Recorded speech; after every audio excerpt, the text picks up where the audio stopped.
I think people were confused on how to react because it's one of those tough situations. It was a real Larry David situation where you're like, well, on the one hand, Matt Hughes is horrible. Yeah, exactly. Yeah, but on the other hand, he's now disabled. So, I mean, I don't give a fuck. Make fun of Matt Hughes. I don't give a shit. Yeah, I mean, Matt Hughes himself didn't really seem to care. So Matt Hughes is like genuinely sociopathic. That is a weird dude. Yeah, he's a strange man. Colby could insult him to his face. Matt would have no reaction whatsoever. And then 30 years later, Colby makes the mistake of wandering behind a barn by himself. And, yep.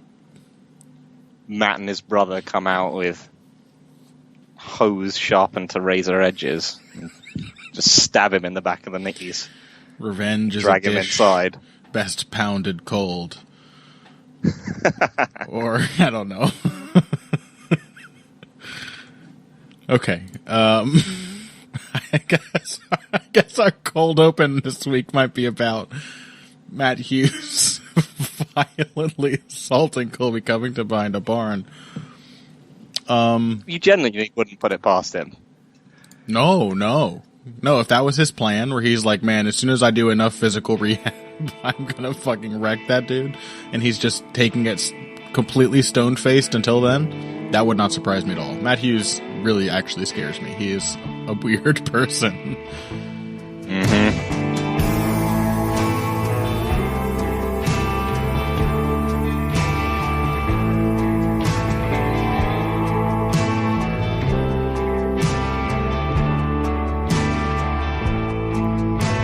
All right, friends, welcome to another edition of Heavy Hands. I am your host, Connor Rebush. With me, as always, Phil McKenzie, and we are here to talk to you today about Valentina fucking Shevchenko. All right, now is it a bad idea to start the episode with some swears?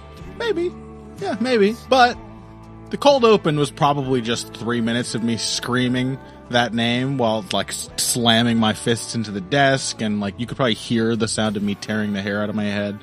So, you know, we're already here. What can we do about it now? Phil, this fight card, I know there's like 3 people who listen to the show every week and hate the fact that I always evaluate the cards, but Valentina Shevchenko's fight is one of the best fights on the card. I think that's all that I need to say. In Montevideo, Uruguay. Any thoughts on the card and the main event in general? Yeah, it's not great top to bottom, is it? There's a lot of guys that you may not have heard of on this card. And I think they're basically just... they've saved all their ammunition for the stellar Cormier versus Miocic 2 card, which is coming up. So, I mean, the main things to look forward to are fairly obvious and jump out. Luque Perry, Latifi Oezdemir, which may not be good in the most, like, conventional sense of the word, but which will be, like, fun and weird. Our boy Oscar Piechota against Rodolfo. Oh no, wait a minute, he's not our boy. This is someone else. No, Oscar Piechota. Oh, he is a good prospect. Oscar I'm getting him Pichota's confused with the light heavyweight chap who knocked out Chris Weidman's id, Jean Valente. Oh no, but Pichota's good against Rodolfo Vieira. You confused Piechota for John Valente? No, the guy who knocked out Jean Valente. Jan Blachowicz? Wait, who knocked out John? Oh. Yeah, that guy. Oh, yeah. I am forgetting his name now that you... Oh, Michael Oleksiejczuk. Okay, got it. Yes, he's awesome. Yeah. Yes, so I apologize to Oscar Piechota, but he is also a fun fighter. Yeah, he's Polish Tom Breeze. He's just super duper technical. Yeah, and in the main event, we have the most skilled women's mixed martial arts fighter in the world doing her thing again. Yeah, but... Which everyone should want to tune in for. But is she going to beat Valentina Shevchenko? Hold on. I mean, I like Liz Carmouche too, Phil. But All right. So yeah, it's, it's okay. Like, it's certainly not the worst. I will say, like, I love Enrique Barzola. I don't really care that he's fighting Bobby Moffett, but I'll watch that. Adolfo Vieira, Oscar Pichota. Good fight, as you said. Volkan Oezdemir, Latifi. That's like Aquaman. Was Aquaman a good movie? I don't know. Am I happy I saw it? 100%. I can't wait to see it again. So I'm okay with some of this here. Really, it's the fact that I will be spending the entirety of this card, whatever portion I do watch, looking forward to the fight we have to discuss now, which you've already alluded to many times, Valentina Shevchenko versus Liz Carmouche. Now, aside from my, my fatwa on Valentina Shevchenko, my crusade against her, I do think that there's a really good chance this is a very bad fight. I know we've made these predictions before. I like to think that for all the things that we get wrong on this show, when we predict that a matchup is going to be really boring and awkward, we tend to be right. So not to jinx anything, but Phil, do you have the same idea? What do you see in this fight that seems exciting? So some people, including, friend of the show, Luque Bourdon, did point out that Valentina Shevchenko was a more aggressive fighter when she was not giving up tons of weight to people. Yes. I think we have seen that in her fights at 125 so far. Yeah. And it does appear that is true so far. I mean, there is a style kind of disparity to consider here. A lot of the people she's been fighting have been either aggressive or just fairly open in the way that they fight. Priscilla Cachoeira is just incredibly raw. Joanna Jędrzejczyk is very aggressive and gave her, she was going to set a pace which made a boring fight impossible. Yeah. And Jessica Rai, again, just didn't really have the defense. Yeah. But I will say I have liked what I've seen from Shevchenko. I think she has been... And I think notably against I, that she was able to draw out. I just with her kicking game, in a way that she was much less willing to do when she was up at 135. At that point, she was pretty much just like, if you throw kicks at me, I'm going to parry them or catch them, and if you try and punch with me, I'm going to counter you with the right hook, and that was sort of all she did. But I think she has balanced out her game to be more aggressive at 125, in part because she's also fighting people who are worse, apart from yes. Yeah, so let me mitigate that, the aggression thing. I think there's some truth to that. How much of that is is really up to Shevchenko is unclear to me. I think a lot of it is quite matchup dependent. Like, I would be willing to concede that, she's a little more aggressive. So here's how I will frame my expectations for this fight. At 135, Shevchenko had a lot of really slow fights, but one of her more exciting ones, actually, this was one that I thought would be quite boring, and wrote an article about, that it was still slow and technical, but I actually think it's a pretty decent fight, was her win over Holly Holm. And that was probably the closest parallel she had at 135 to her 125 fight against Jędrzejczyk. She had like a pretty long, rangy fighter who quickly realized or came into the bout expecting that she would have to press the action to get a win over Valentina Shevchenko, that she had to come after her and keep coming after her. And that was fun. The Holly Holm fight was pretty good. The Jędrzejczyk fight was even better. Now, when she fought someone like Amanda Nunes, who refused to come to the conclusion that she would have to come forward and be really aggressive and create exchanges to win, neither of them did anything to change the tone or the pace of the fight at all. They had the same exact fight, more or less, for 5 rounds, just trying to win small tactical advantages over each other. And if I have to look for a 125 parallel to that kind of matchup, I think it's Liz Carmouche. So, this may be a better version of Shevchenko Nunes, but I think we're trending more towards that kind of matchup than we are towards a Shevchenko Jędrzejczyk Shevchenko home kind of fight. And largely that is because Liz Carmouche is herself a pretty conservative striker. She is also, much like Shevchenko, different game, different particulars, but she's also like a power takedown artist and top control grappler. So it's interesting. Like, there's a lot of similarities between these two women's games, and I think in a way they are going to cancel out as a result of that. Yeah.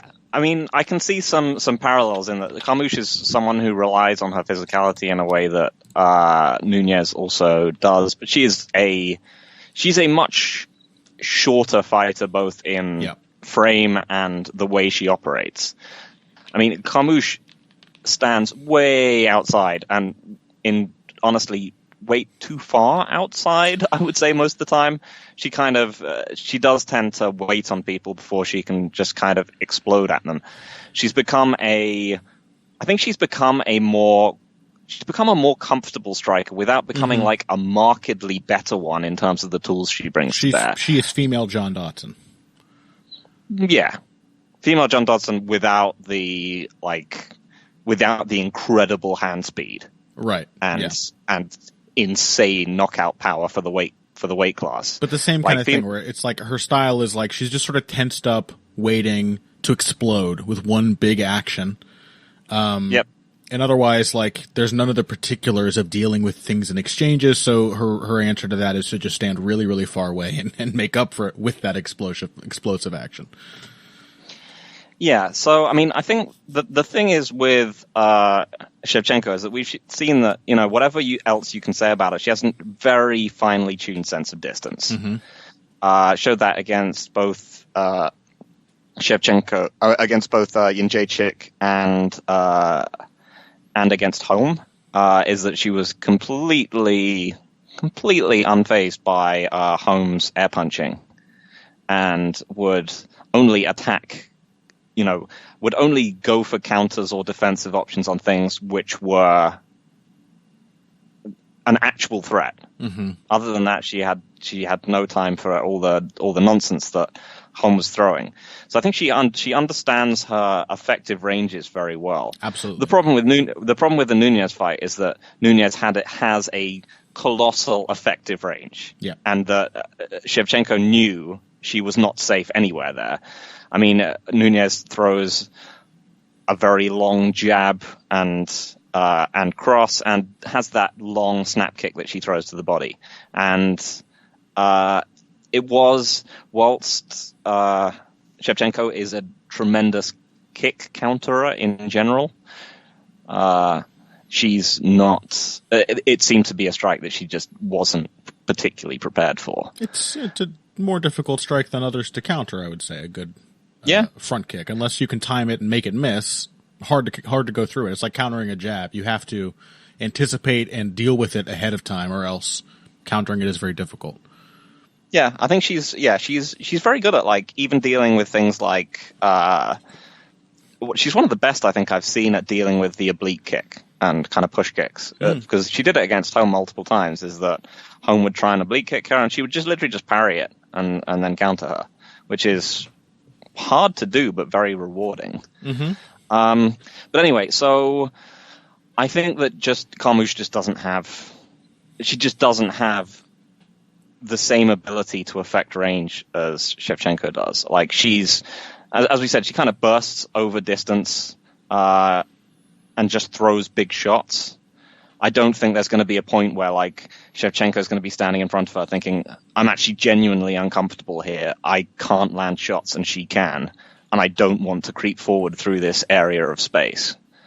I think there's always going to be a point where Shevchenko can hit Carmouche if Carmouche can hit her, and then she's just a much better striker. She's just a much better striker. She's she's better on the counter. She's better on the lead when she chooses to.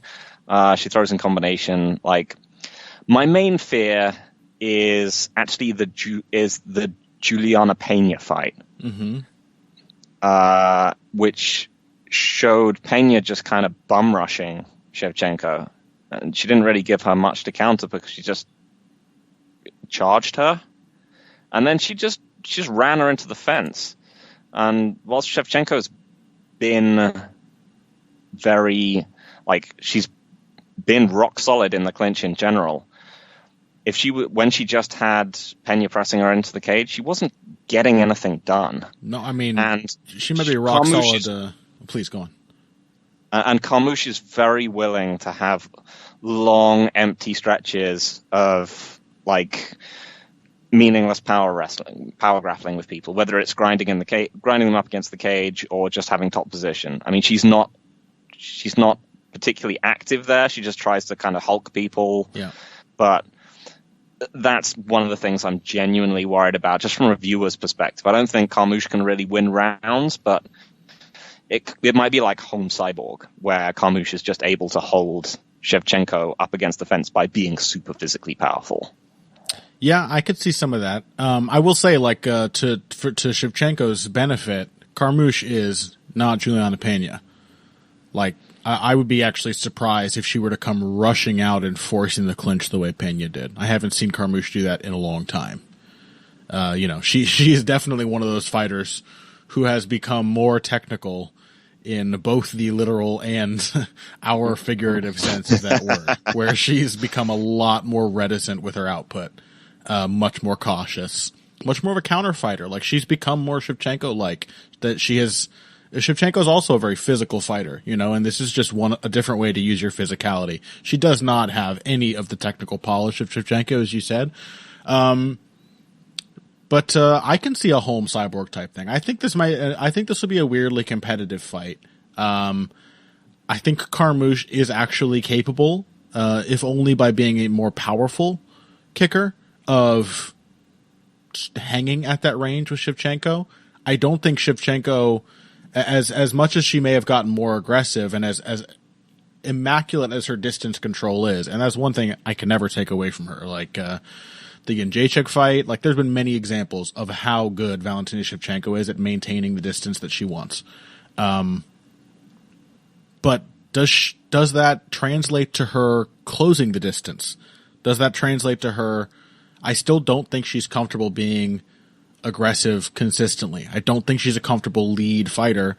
And I think Carmouche is going to be ready to throw back some big bungalow type hooks on the counters. So I think we have two cautious fighters here, one of whom is way technically better and one of whom probably has, a moderate physical advantage. I gotta pick Shevchenko. She's just way more flexible. She's much more, she's just a sharper striker. But I am seeing a really weirdly competitive and yet uncompelling matchup here. I don't think it'll be competitive. I think for me it's basically a question of, can Shevchenko finish her? And I don't really think that she can. Right. Carmouche is she's just really, really tough. Yeah. She's another former bantamweight.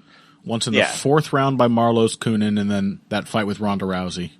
And that was after taking Ronda's back. Yeah.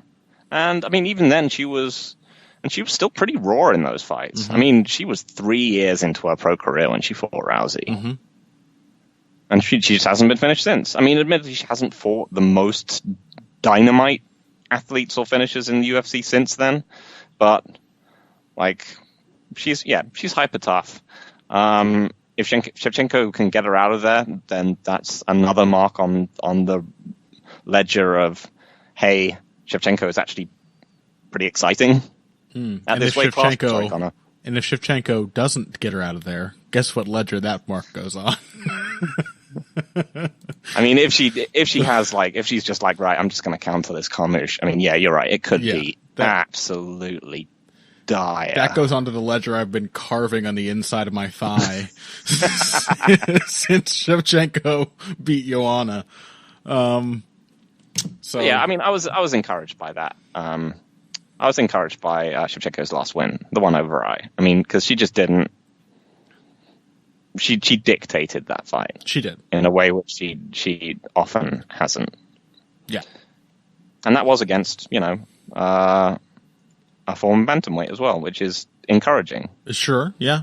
Although the only thing I'll say is Jessica Eye is just kind of a void, whereas Liz Carmouche has a way of making fights voids. You know what I mean? I just don't think. I just think Jessica Eye is way more prone to playing whatever fight her opponent gives her, and Liz Carmouche, much like John Dodson, she has found a way of producing consistently these really sort of frustrating, slow, careful fights. So we shall see. But Valentina Shevchenko, of course, is the begrudging pick. Let's take a break. When we come back, co-main event is Vicente Luque versus Mike Perry. How about that Mike Perry being developed as a prospect, huh? I think we missed that boat. It's long gone. We are just feeding him to more successful punchers at this point. Whatever. After that, Volkan Oezdemir versus Ilir Latifi, and then of course we have to look back to what happened last week. Colby Covington defeated Robbie Lawler in the main event. Very strong performance from him.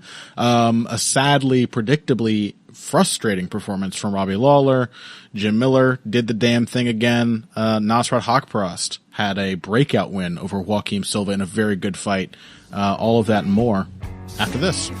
Hey everybody, thanks for listening to this week's Heavy Hands. If you like what you hear, please consider pledging to support the podcast on Patreon. Patreon is basically continuous crowdfunding. You sign up to contribute a certain amount per month to help us with production costs and the like, and in return you get rewards ranging from a mention on the Heavy Hands website to a question or topic of your choice being discussed on the show. We have a lot more in the works to reward you for your help, and we appreciate every contribution. No amount is too small. Just head over to patreon.com and find how you can help out the only show dedicated to the finer points of face punching. Now, let's get back to it. Let's just get started. I mean... Yeah, let's do it. We can hem and haw as part of the segment. Hello. Welcome back to Heavy Hands. Phil and I were just having a deep philosophical discussion, trying to figure out who wins between Volkan Oezdemir and Ilir Latifi, and in the process, hopefully, discovering ourselves. But we're going to get to that very strange and perplexing light heavyweight matchup in a minute. First, the co-main event of UFC whatever in Montevideo. Vicente Luque versus Mike Perry. Phil, are you happy for what's happening to Mike Perry? Is this good? He won against Alex Oliveira, so yeah, I guess. I mean, I'm happy for Vicente Luque. Yeah. It's a high-profile matchup for him, and that he is one of many guys in this division who needs a breakout win. He needs some profile to separate him from the Elizia Zaleski dos Santoses of the world. So I too am happy for Luque. Yeah, I mean, this is just the thing for Perry. He's never going to get any step backs. He's always going to be put into high-profile action fights to get his brain rattled.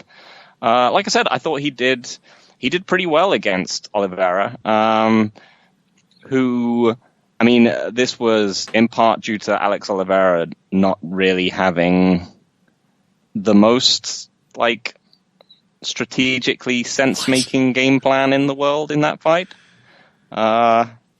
In that he kept kind of returning back into the clinch where Perry was better than him until he tired himself out, whereas it looked like he could have just carved him up from range. Uh-huh. But I think Perry has become... he's one of those fighters, we talked about Liz Carmouche before. He's developing in that kind of way. Yes. In that he's not tangibly becoming any better. He's not really becoming any less plodding. He's not loading up less. He's not you're not oh man, he's already developed his jab now.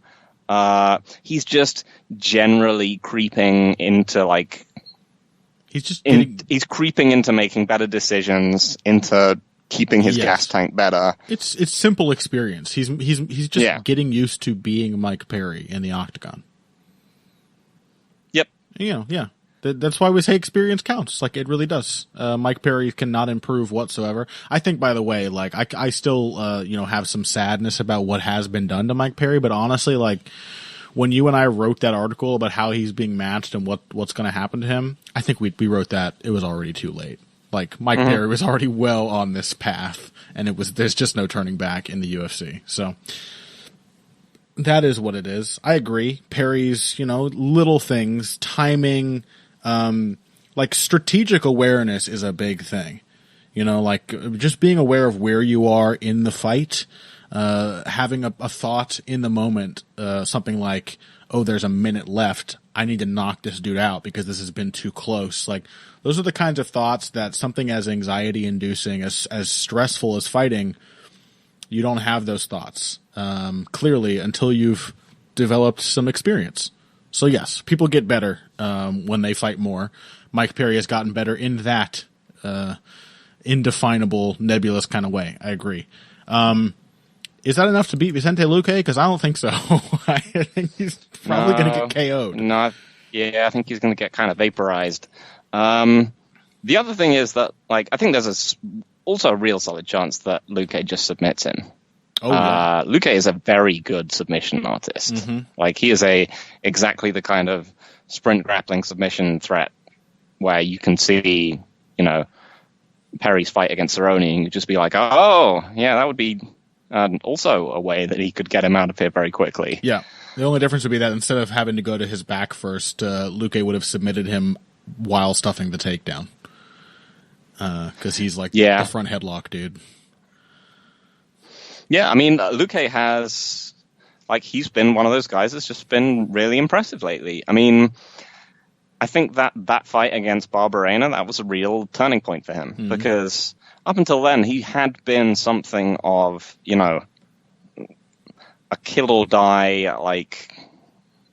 not dissimilar, a Black Zillion / what are they called? Hard Knocks 365 now, the remainder of Team Evil. Wait, that's what they called themselves? Something like that. I can't remember what they're called. Is it not Combat Club It was anymore? Combat Club, and then it was something else. I can't remember. I have to look this up. Keep talking. I might just be making shit up. Please tell me Hard Knocks is spelled with an X. Oh, I wish. It would be way better that way. Everything is better if you spell it like you're a new metal band from the early 2000s. It's spelled in the most Floridian, pedestrian way imaginable. Hard Knocks 365, Fort Lauderdale, Florida. That is an embarrassing gym name. I hate to say it, guys. That's lame. But we already have Team Alpha Male, so this is MMA. You were saying, sorry. So maybe, I might be getting it mixed up with Hoof's Combat Club thing. Oh, no, I think this is the one. Okay. Yeah, it is. Henry anyway. Hoof, Mario Sperry. Yep. Yeah. So he did seem to be earlier on a lot like one of those guys in that he would come out and he would either completely annihilate his opponent, or he would just kind of panic and gas himself out. And part of this did seem to be that part of that narrative did seem to be that he was up against real, quality grinders like Michael Graves or Leon Edwards. Mm-hmm. That it seems, in retrospect, it seems a little unfair. But yeah, I mean, in that Brian Barberena fight, he was knocked down, he was in trouble, and not only did he kind of come back into the fight, but he managed to finish off someone as insanely durable as Brian Barberena, and possibly, unfortunately, destroyed Brian Barberena's chin forever after that. We will see. Maybe. So he is a tremendous hitter. He is a much cleaner and better counter-striker than Perry is. Yeah. And that just kind of seems to be about it. I'm not really sure where Perry's advantages in this fight actually lie. Right. I mean, well, Perry has still, I would say, a pretty generous chance compared to most people who fight Vicente Luque, because he's got a lot of power. That's it. He's in there. And the advantage both of these guys have is that they're fearless. These are two extremely courageous, just steely-eyed fighters. But and he's incredibly tough. Yes, both guys very durable. Both guys fearless. They know they're durable. Both guys ruin other durable fighters with their power. So like the matchup, like if you're going to make a pick, which unfortunately is what we do, it comes down to who just has the better particulars in that style, and it's undeniably Vicente Luque. He's like really basic technical stuff, like keeping his eyes on his opponent. You know, like he's a calm counterpuncher in pocket exchanges. Mike Perry is not. Vicente Luque. Mike Perry has like fiddled around with 2 or 3 different sort of schools of defense and never really gotten any of them to work for him. Vicente Luque has a high guard, which he shells up behind, and then he throws big counters whenever you touch it with your fists. Like, he has a really functional, well-designed style that works for a guy with those Mike Perry-like attributes. He has the game, basically, that Mike Perry probably should be playing, or should have been trying to play for a while leading up to now. Plus, if Mike Perry winds up in trouble, or feels a little stressed, or thinks he's going to mix things up and goes for a takedown, Vicente Luque has an immediate counter threat to that. And the same cannot be said if Luque decides he wants to change the tone of the fight and go for a takedown. You'd be surprised if Mike Perry Darce choked him.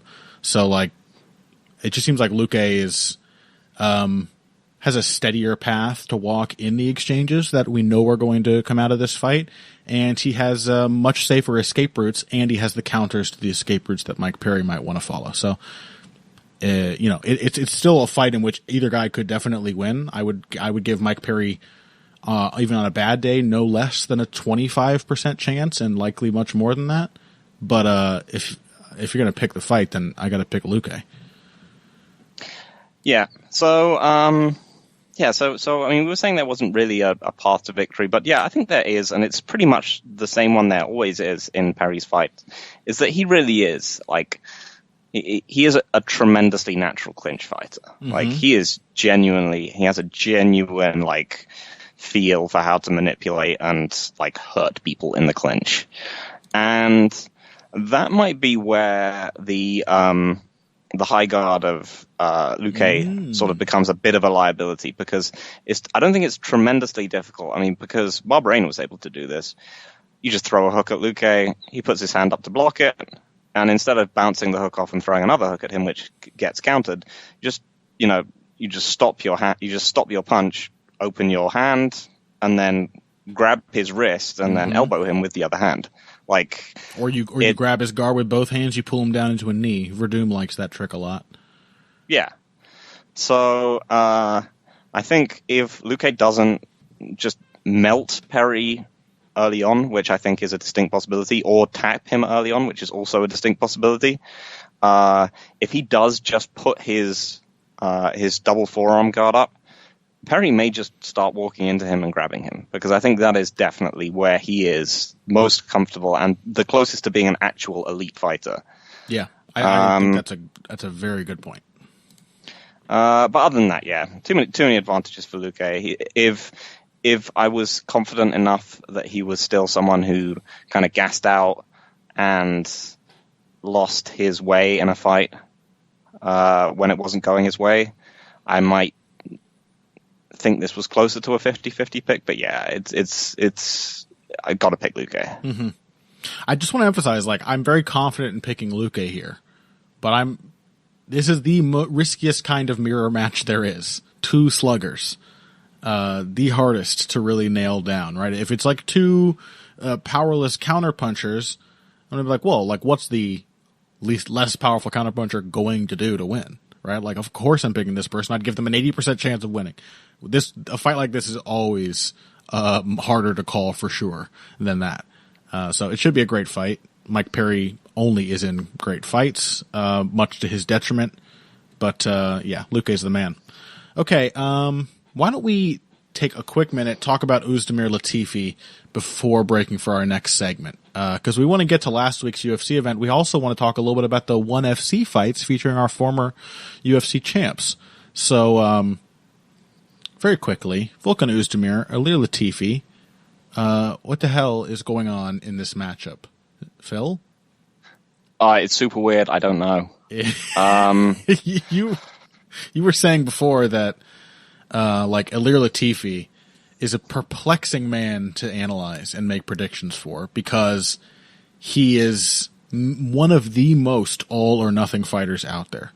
You know, he, as you pointed out, he either absolutely dusts his opponent, or he just gets completely shut out and gets nothing done for 3 rounds. He doesn't typically get finished. You know, Ryan Bader finished him. It doesn't happen all that often.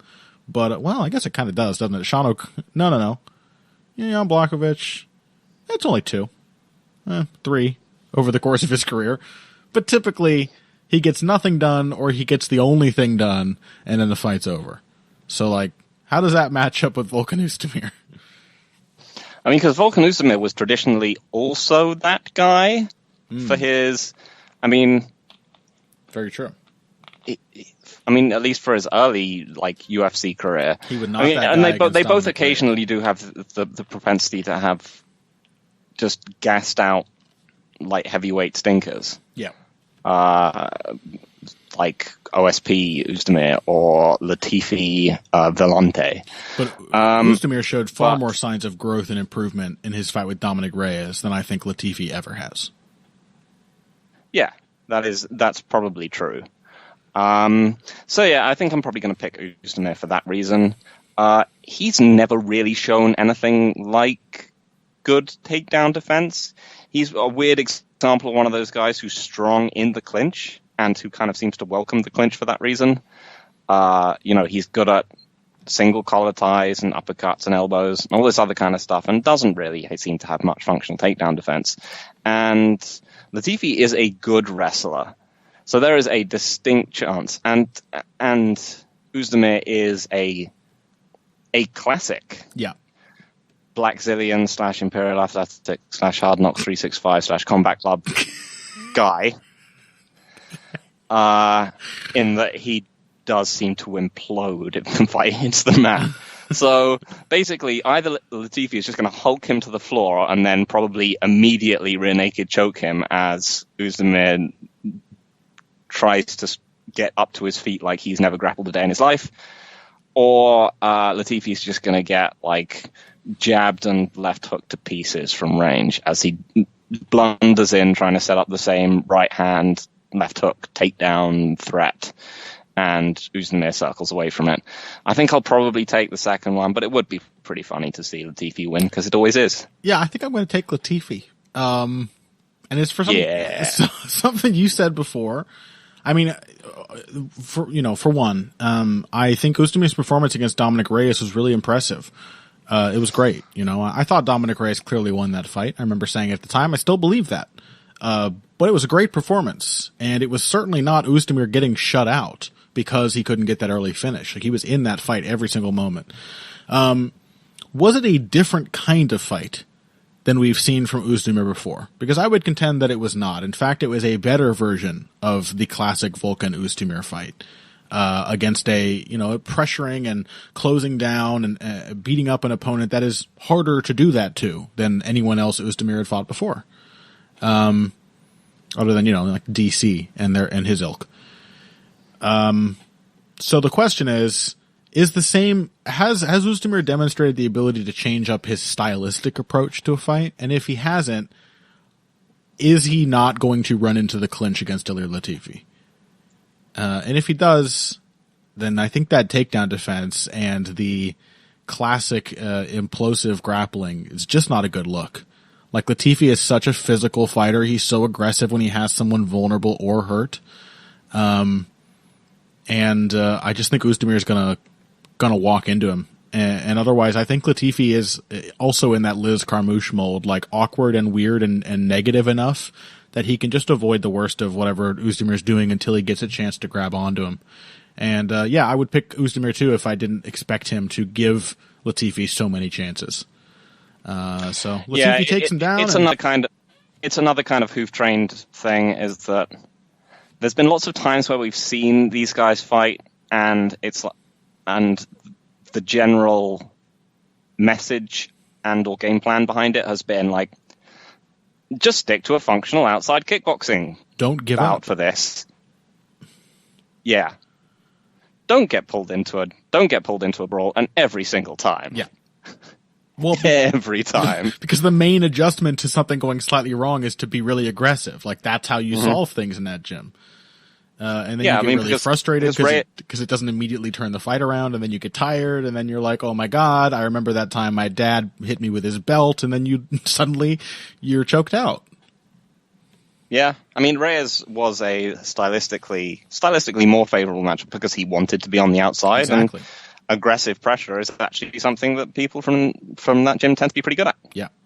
So Reyes, better fighter in a better matchup. Or no, better fighter in a... Yeah. Yeah, yes. I think that's right. Yeah. Latifi, worse fighter, but in a riskier matchup. Yeah. I'm going to pick Oezdemir for being better, but yeah, my heart is definitely with Latifi for this one. All right, Centaur for the win. Let's take a break. I don't think we have any time to discuss any other fights from this card, although, yeah, you got Barzola, you got Rodolfo Vieira versus Oscar Pichota. That is one of the other pretty damn interesting ones here. But we don't have time. We have to talk about the UFC event in Newark, New Jersey. We have to talk about Colby Covington, goddammit. And then we got to talk about Demetrius Johnson, Eddie Alvarez, and more after this. Financial support is fantastic, but there are other, even easier ways to support Heavy Hands. Perhaps the best is by spreading the word. We know our fan base. You're all cool, popular people with serious social media presences. You're tastemakers and trendsetters. Okay, there are one or two of you that don't fit that description. You know who you are, but no matter what, you can always help us out by telling folks about the show. You can also give us a positive rating and review on iTunes and Stitcher, things like that. We rely on word of mouth and positive feedback to grow and improve, so thank you very much for your time and your help. Now, back to the show. Hey folks, welcome back to Heavy Hands. We are talking to you now about Covington versus Lawler. Phil, man, there were a lot of people giving me so much hope. People who make good picks, you know. I think both Zane Simon, that fucking idiot, and Crooklyn, Steffi, our producer on the Vivisection, I think they both picked Robbie Lawler. And I was like, man, it's all going to be okay. The thing that you and I thought would happen isn't going to happen. We're not going to be frustrated. Robbie Lawler is going to do great. Did you find yourself frustrated at all watching this fight? Mostly just resigned. I did have because I just found myself in the build-up. I was just thinking, man, Covington gets hit real clean. Mm-hmm. Robbie is going to hit this guy super clean. At least I'm going to have the satisfaction of watching him getting hit pretty hard in the early going. Maybe it won't finish him, but at least he'll get hit a bunch. And he kind of did. For about the first minute 30 to 2 minutes of the fight, it looked like what you would hope for. Yeah. And then it looked like what you would fear for the entire rest of it. Yeah, for the whole rest of the fight. Yeah. I mean, what is there to talk about? I guess, like, a lot of times, we come in here, we've got the whole weekend after the event, everyone's reactions, a couple narratives tend to form. And what I'm interested in talking about here is, like, what's up with Robbie Lawler? I don't think this has to be a hard either or, a dichotomous kind of thing, but the two ideas out there seem to be, well, Robbie Lawler's past his prime.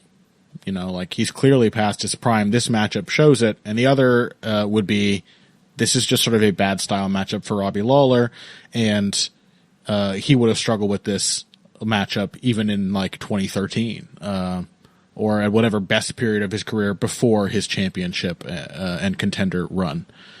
I think it's likely a bit of both, but what about you? Did Robbie Lawler look like unusually cautious or frustrated to you, or was it sort of what you expected? Yeah, I definitely think he's deteriorated a bit. Like, and that is not surprising at all. He is 37 years old, and I think there's always a problem. There's always going to be a problem with guys like Lawler, and in some ways like Jose Aldo as well. Mm-hmm. That they're real defensive kind of thinking fighters. And they've got to deal with two basic fundamental problems, which is, A, that it becomes harder and harder to pull the trigger as you get older, and B, that the meta game of the sport is making being defensive very, very hard. Mm-hmm. Is that people, like, the pace and volume of fighting and MMA is just going up. People are throwing away much more volume than they used to before. That it is very, very hard to be, like, to just defend for long periods of time in this sport. You have to dictate. There are very few to no pure counterpunchers left, with the possible exception of, like, Wonderboy, who has been having not the best time of it lately. True. Even even Rashid Magomedov's last fight, he had to, like, walk out there and go toe to toe with someone. And I would say he's one of those pure counterpunchers. Yeah, he's like, Rashid Magomedov throws way more than, like, a Silva or a Machida used to. Mm-hmm. So it's a combination of a couple of things. I do think Covington would always have been a really tough matchup for Lawler. As we've said, Lawler, even at his best, is a sporadic fighter who takes time off, and he always seems to want to figure people out. But in order to figure people out, it's like he needs to. It's like he's got. I was actually looking at one of my old articles about Lawler and McDonald before they fought at 185, and it's like he's got a knot in his hand, and he's just, like, turning it over, looking for where to pull to get it to unravel. And if he can't find that, he honestly always has done this. Yeah, he does just tend to not do anything. He'll just go into a defensive shell. We watched, I think together for the Depressed Us, was it Babalu against Lawler? Did we? I think so, yeah. And that was a good fight, but it was, this is very, it was very typical of what we expect of what we saw, in fact, against Covington, and what we've seen in other fights, like the Larkin fight, or like when Lawler can't get a grip on the fight, he does look like this. It's like we can't. So I do worry that people are romanticizing Lawler slightly in like saying that, this never would have happened in the past. I think something very, very similar would have happened in the past. It's just that at one point he really would have just gone nuts, and he would have been like physically able to actually storm after Covington and hurt him, which he tried to do on occasions, but it just didn't have the gas tank left in him. Yeah. I mean, look at the second Johnny Hendricks fight of Robbie Lawler's. The first one was insane, of course. That was where he was basically just in there and someone was willing to slug with him. But the second Johnny Hendricks fight, like everything you see in this fight, that was the best period of Robbie Lawler's career, right? Like you could say that's right before the Rory McDonald rematch. And it's right after the win over Matt Brown. And those are like two of the most impressive things Robbie Lawler's ever done. Those two fights, I think. And in that fight, like, all right, there's long periods where Johnny Hendricks is just holding on to Robbie Lawler, and he looks visibly frustrated. He's just not getting the kind of fight he wants. And I think that's part of it. I think all the way back to the beginning of his career, Robbie Lawler is he's an emotional fighter. He's in there like, it's fun or it's terrible. He's in there like solving problems. He's not like a job fighter. And I think that's quite normal. I think most people who get into fist fighting for a profession are going to still think of it in some way like a fist fight. But I always thought, like Robbie Lawler has like a moral objection to being out wrestled like that. He's like, this is not, I think you said this last week, Phil. He's like, this is not what I came for. This is not fighting. Like, why are you doing this? Why are you physically preventing me from having the fight with you? And then on the other side, it didn't just require the wrestling for Johnny Hendricks to have success against him. For every moment in that second Johnny Hendricks fight that Hendricks was firing off long punch combinations and finishing with kicks, Robbie Lawler was getting outpointed. Like, volume striking, where nothing is like too committed to. There's nothing that's like an easy read for a head movement and a counter. Combined with the extremely frustrating wrestling. The only difference is that in that fight and in that brief period of his career, Robbie Lawler was so pissed off by it that he went tearing after Johnny Hendricks and tried to kill him for daring to hold him down and daring to win 3 rounds off of him in the middle of the fight. He went absolutely apeshit. And likewise in the Carlos Condit fight, and I said this last week, but it really feels now like that was maybe like the last hurrah of that. Like, Robbie Lawler still has a crazy outburst in him, undoubtedly. But I think another big factor here is that he's 37. He's been through a lot of wars. I just don't think he has the energy to do that. I think he's become more reluctant to let those crazy flurries go. Because one thing I'm sure Robbie Lawler does not like doing is like decisively losing, letting someone finish him. So like, he just kind of turns off. And I think he's getting a little older. I think we didn't get the same outburst that allowed him to turn around some bad style matchups in the somewhat recent past. But I agree with the general premise that this is just sort of a Robbie Lawler fight. Sad as that is, this is one of the types of Robbie Lawler fight you get. Yeah, I mean, I think probably if it happened in his prime, he would have probably hurt Covington. Yeah. And then Covington would have probably gone back to doing the same thing. Yeah. I mean, it's worth pointing out that, like, most people did not winning the Condit and Hendricks fights, that was also I think we mentioned this before, the slightly sacrilegious take, that I think Condit was also sort of losing a bit of what made him Carlos Condit by the time he fought Lawler. Yeah. It was an atypically cautious fight from both men. Like, Condit hit a ton of fucking air in that fight. It was really a lot of the Diaz game plan where he was just like, I'm not going to commit to anything. Or at least not until Lawler started to literally just turn off and Condit started to fuck him up in the fourth.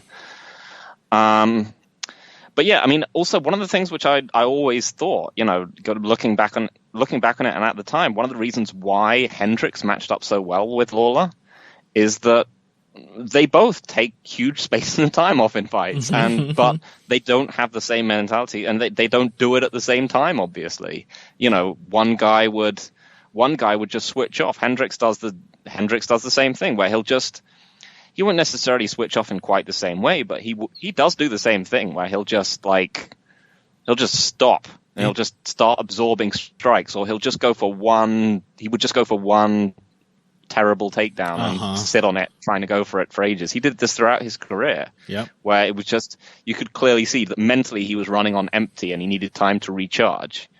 And Lawler, on the other hand, is someone who needs to figure out a read, and it made for classic fights. But I mean, this is the thing: is that looking at the Lawler fight against, I mean, you didn't need a deep knowledge of Robbie Lawler and his career really to pick this fight. You just really needed to look against Lawler RDA and Covington RDA. You just need to be like, RDA and Covington had an insanely high-paced, extremely aggressive fight where Covington nonetheless was the more aggressive fighter throughout and pushed him into the cage repeatedly.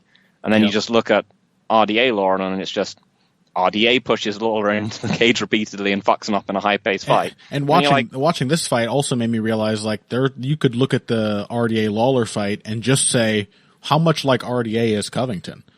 Yeah. He's just high-paced, high output, and his striking getting genuinely much better, keeping Robbie Lawler on the end of a high-volume but relatively low-committal striking attack until he gets a moment to unleash some big combinations, and then always keeping the double leg switch up in there when Robbie started to use his head movement. Like, RDA does that shit to people. That's what RDA did to Anthony Pettis. and it worked when he did it to Robbie Lawler. So, and this was a great performance from Covington. Absolutely. I mean, his striking looked a lot better. Not a lot better, but it is like I am increasingly impressed by how very functional his striking is. Yeah. It's functional, and he just will not go away. Mm-hmm. He doesn't have many defensive tricks. He basically just pulls back, but he doesn't pull back far. His command of distance is actually a lot better than I gave it credit for. Lawler missed a lot in this fight. Yeah. And Covington would do what you always want people to do, especially if they're pressuring, is that he would draw out of range of the shot, and then he would be immediately back in again. And then he just did what you mentioned. He just poured shots on Lawler, even on the feet. He kicked a lot, which Lawler has always had a problem with. Mm-hmm. I mean, in general, the idea of the fact that Lawler is so heavy on his front foot meant that he was either he was forced to attack the takedowns head on, which is a very kind of classic. It's a very classic sprawl and brawler style. It's what Thiago Alves kind of used to do.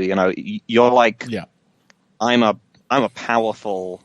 physically powerful anti-wrestler. If you try and wrestle me, I'm going to sprawl on you as hard as physically possible. But you could also see, right at the beginning of the fight, Lawler was almost falling over when Covington was striking with him for some of the early exchanges, because Lawler was so ready to sprawl on Covington's shots. He was not, pivoting, moving out the way, using whatever we would describe as next generation takedown defense. Mm-hmm. He was just ready to sprawl super hard. And that worked more as the fight went on, but the sprawl was one which Covington was able to chain wrestle from anyway, and B, it just left him braced on that lead leg. Mm-hmm. It meant that Covington just started throwing shots into Lawler as he was standing there. Yeah, and another thing too, Covington's jab was really quite good.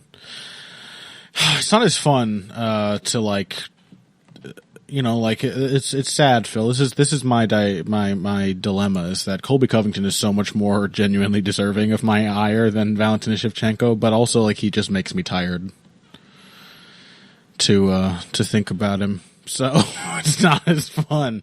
I agree. I genuinely find his shtick so uncompelling that I just ignore it most of the time. He's just not a very personally interesting person, but no. he is very fun to watch. He is actually a fun fighter to watch, 100%. I just found the whole game was really, really functional that he played here. Everything made sense. Everything fitted together really well. And I think before we move on, and we may just have to just forget most of the rest of this card and talk about the ONE FC stuff. But before we do that, obviously now we're looking at Covington versus Usman. And I think prevailing wisdom seems to be that, and people want this to happen, which is part of it. Usman is going to destroy Covington. He's just a way more physical, a way bigger, stronger wrestler. But honestly, Covington's a way better striker than Kamaru Usman at this point. He's significantly better. And he is, Usman has this too, but Covington is also tireless. Just tireless. Does not slow down. So, how do you think that matchup might go? So my main fear, from someone who would like to see Usman win, my main fear is that I'd have to check some tape here, is I can't remember Usman ever doing anything good unless his opponent's back was to the cage. Mm-hmm. I'm not sure how dependent he is on having his opponent's back to the cage. Mm-hmm. And that means that, Woodley may be the greatest matchup for Usman in existence. Yes. Someone who literally just puts their back to the cage deliberately the entire time. It may be the kind of opponent that, in fact, makes Usman look like the greatest welterweight champion ever for how entirely he defeats him. Yeah. And yet... but Usman may be a very awkward open ground striker. Yes. And if he can't just, a lot of the time, his solution to that is to just clinch up with someone and then just literally run them into the fence, where he can cage wrestle. He becomes a more comfortable striker. He's much happier picking people off as they move side to side. He's much better there. But yeah, open ground, he still seems like an awkward striker. He doesn't hit open ground takedowns very often. If Covington just charges out and is just like, I'm just not going to concede the center, and if Covington throws tons and tons of strikes there, I don't know that Usman is comfortable enough to just walk through them. He's not a natural striker. Yeah. In the same way that, honestly, that Covington is.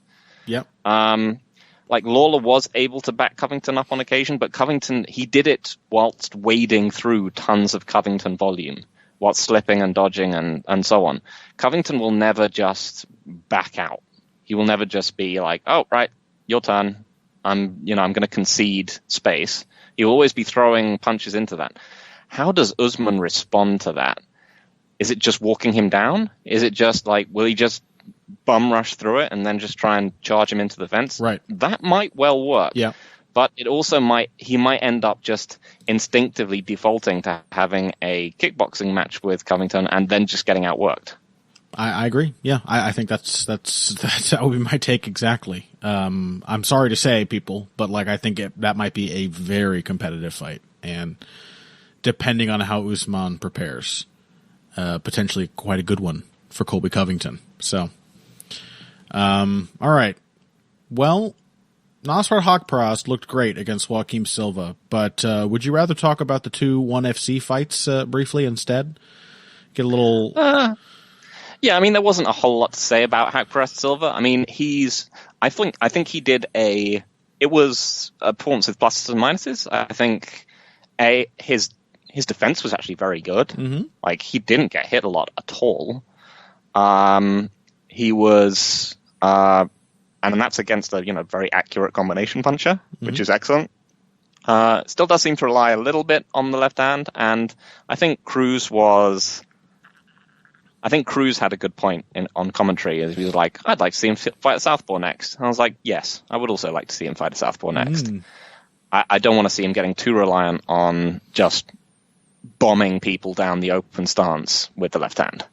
Yeah, fair enough. Good performance, though. Good, methodical pressure, drawing out the most dangerous shit from the harder puncher in, the first 3 minutes, and then just starting to pour it on. It's basically exactly what I would have wanted to see out of Haqparast, plus a sudden and very pleasing finish. So that was great. Nasrat Haqparast rules. Fighting a southpaw sounds great. Let's do it. They'll probably give him Jim Miller next or something now that Jim Miller got a win. But honestly, I would not mind seeing those two have a striking battle. So, all right. ONE FC, Demetrius Johnson, Eddie Alvarez. We had, Edouard Folayang. God damn it, I'm forgetting the name of the guy that Demetrius Johnson fought. Hold on. I'm going to look it up. WADA. WADA. Easy to remember. Yes. Same as the drug testing agency. Tatsumitsu USADA fought Demetrius Johnson. Well, once again, right, these are two fights where it's hey, these UFC guys, remember how for ages we've been hey, the UFC guys are bigger than the people in every other promotion. They cut way more weight, and anytime they fight one of these Japanese fighters, they just can't hang because they're just not used to cutting 30 pounds of water weight before every fight, and probably wisely refuse to do it. Well, in ONE FC, they got the big guys, the big boys, and once again, Alvarez and Johnson both ended up fighting guys who looked considerably larger than them, and I think that had had a role to play in how those fights played out. But what do you think? Which one do you want to talk about first, DJ or Alvarez? Let's talk Eddie first. I think this was the more concerning one. Uh-huh. I mean, because both of these looked like they were really going to go downhill at one point. Eddie looked like he was in serious trouble. He looked like he was getting his leg got hurt, mm-hmm. like he was about to get picked apart again. Like, it looked like we were very much in Eddie Alvarez is shot territory. But then, he just reminded us that he's fucking Eddie Alvarez. And we saw that a career of developing poise under extreme immediate duress can still be very useful, even if you are kind of physically shot. Yeah. Yeah. And just like a really deep, broad skill set. Yeah. And being someone who has been flash knocked down and or fucked up in multiple different fights and multiple different promotions. Because that's what that really came down to, was that turnaround was essentially that Folayang was just going nuts trying to finish Eddie Alvarez, which is a position Eddie has been in way more times than Folayang has. And he was like, oh, if I just get my arm under his leg while he's trying to smash my head with 1,000 high-speed hammer fists. Because it's not like it was a great technical flower sweep that he hit to turn that fight around. It was just making the right decision at the right moment is what saved Eddie Alvarez. Yeah. And we got reminded that he's actually, he's a pretty good wrestler and submission grappler. Uh-huh. It was reminiscent of like the Josh Neer fight. Is that suddenly, like, when they were in grappling exchanges, you're just like, oh shit, yeah, Eddie's really good at this. You need to be like a really high level grappler to be able to hang with him. Mm-hmm.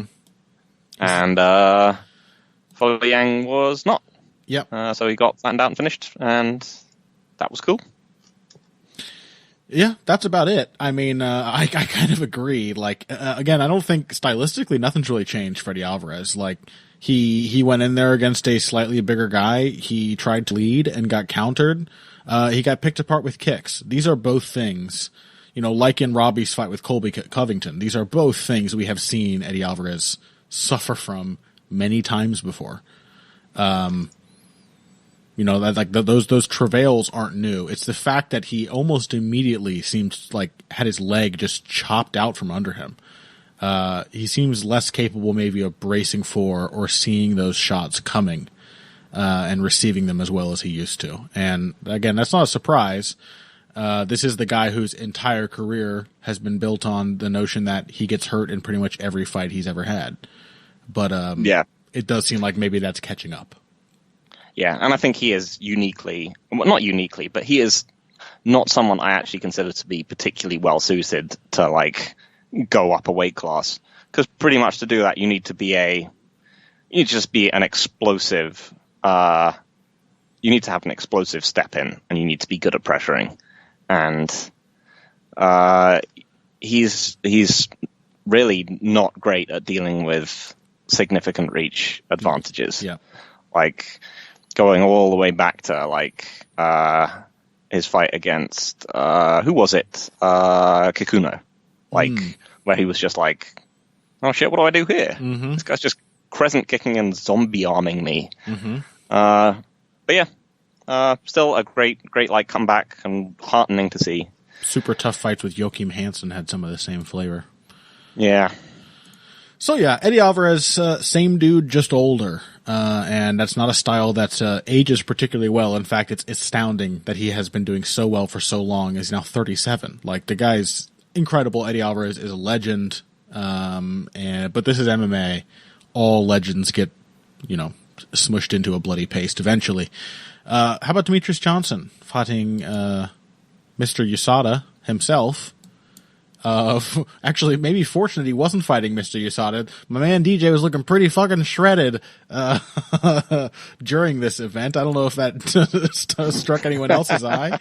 Doesn't bother me, but what do you think of the fight? A very similar sort of thing, but it being Demetrius Johnson instead of Eddie Alvarez, the turnaround was more gradual and had to be carried out with a lot more technical precision. Because, of course, that's the difficulty when you're Demetrius Johnson is like, you're not going to blow someone out of there with a single strike most of the time. So usually when something starts off rough, this was very much like, the Tim Elliott fight or like his last fight in ONE FC.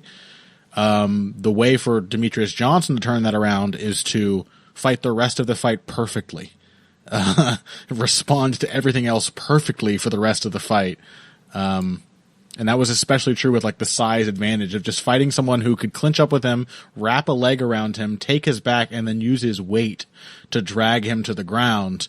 you know, I still find it very impressive. Do you think Demetrius Johnson looks like he is faded at all, or are these just tough matchups?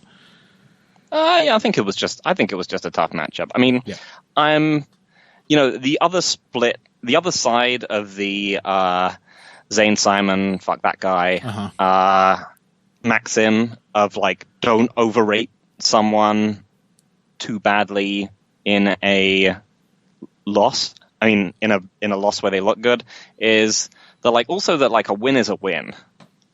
Like, yeah, if someone beats like I'm rarely like if I look at GSP Hardy, this is one of the ones where I was like, wow, why didn't he just get him out of there? It's because like he dominated him for 5 rounds and no one cares.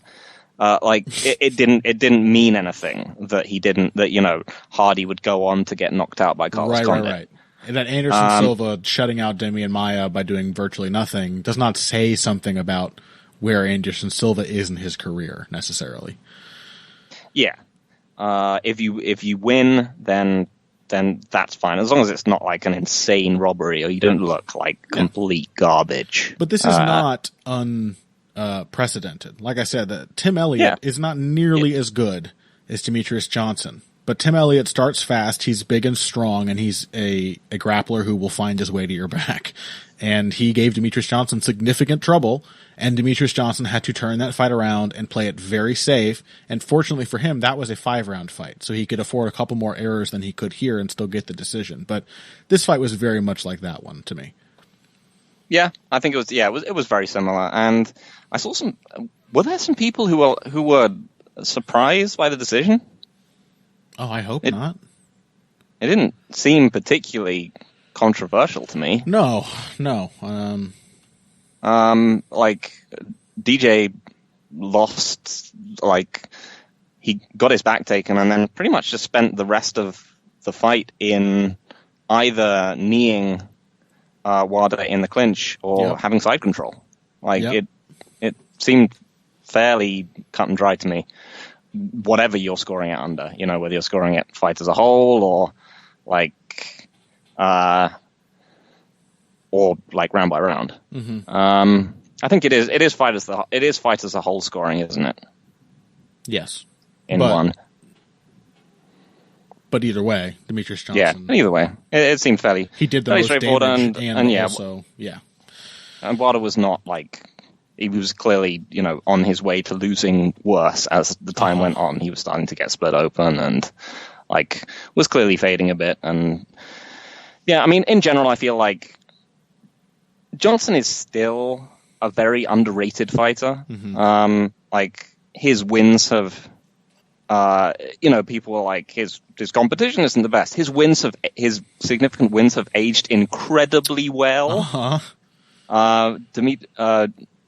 Joseph Benavidez and Henry Cejudo, even given the scoring, which we did not agree with in the second fight, he still has a 1-round stoppage win over this man and 2 wins over Benavidez. He dominated and shut out Kyoji Horiguchi. Yes. Yeah. I still feel like there is a reasonable amount of disrespect out there for Demetrius Johnson, partially because he is not he's not traditionally I feel like there's possibly a little too much fetishization of stand-up technique, and he's still not the cleanest. Kickboxer out there. No. But he's still very hard to hit. He still hits pretty hard himself, and he's still really good literally everywhere else. And no one changes phases as surprisingly or as effectively as Demetrius Johnson. He's good at everything, but he's always ready to do everything. That is so unique. There are not many fighters you can say that about. And yeah, I just think people don't appreciate how truly aggressive Demetrius Johnson is as a fighter, because so much of it is grappling and control. But this is not a guy, he has never been a fighter who's content to just hold someone in one position and do nothing. He's very, very aggressive. And he's honestly, watching him fight this time, I was just oh, this guy plays video games competitively. You could tell.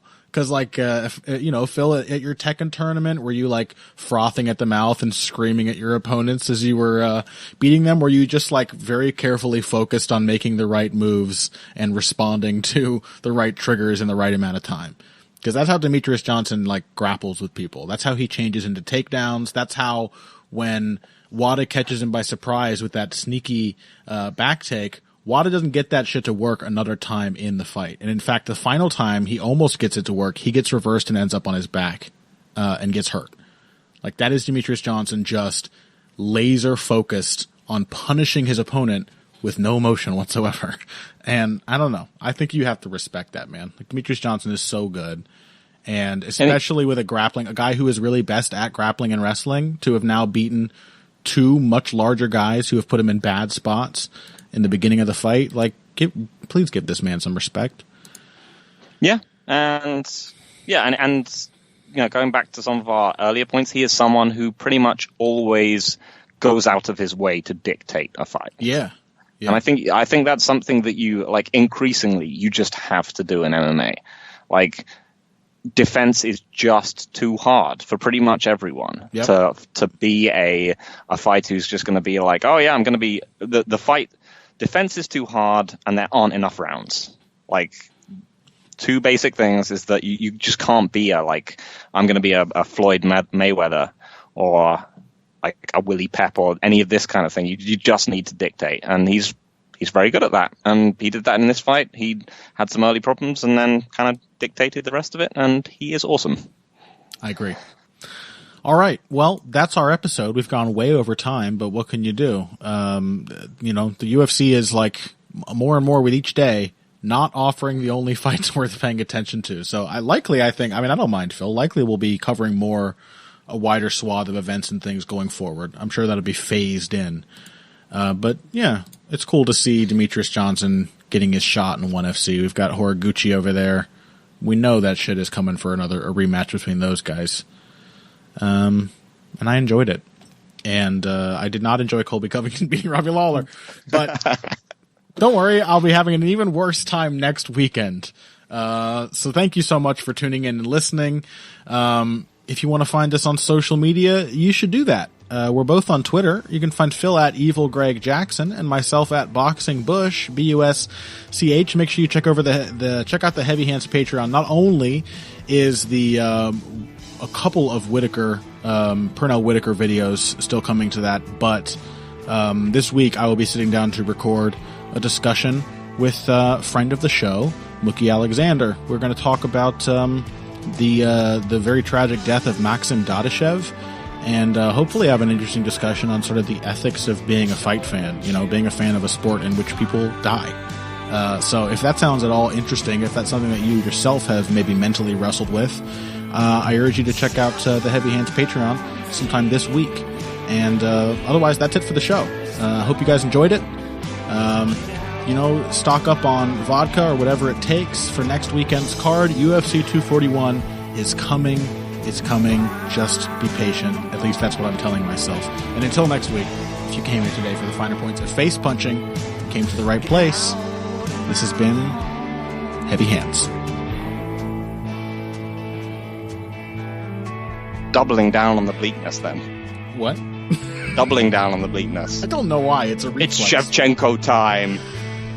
It's Shevchenko time. Robbie Lawler was just annihilated by a human MAGA hat.